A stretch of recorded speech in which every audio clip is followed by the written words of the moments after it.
أعوذ بالله من الشيطان الرجيم.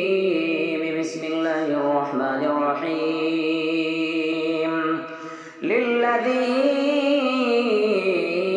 أحسنوا الحسنى وزيادة ولا يرهق وجوههم قتر ولا ذلة أولئك أصحاب الجنة هم فيها خالدون. والذين كسبوا السيئات جزاء السيئة بمثلها وترهقهم ذلة ما لهم من الله من عاصم كأنما أغشيت وجوههم قطعا من الليل مظلما أولئك أصحاب النار هم فيها خالدون.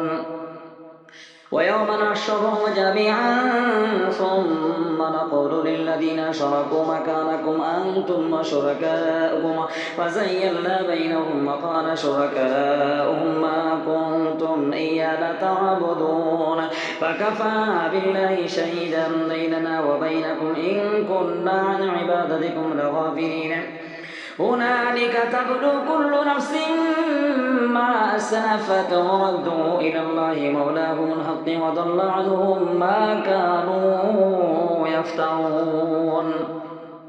قل من يرزقكم من السماء والأرض أم من يملك السمع والأبصار ومن يخرج الحي من الميت ويخرج الميت من الحي ومن يدبر الأمر فسيقولون الله فقل فلا تتقون فذلكم الله ربكم الحق فماذا بعد الحق إلا الضلال فأنا تصرفون. كذلك حقت كلمة ربك على الذين فسقوا أن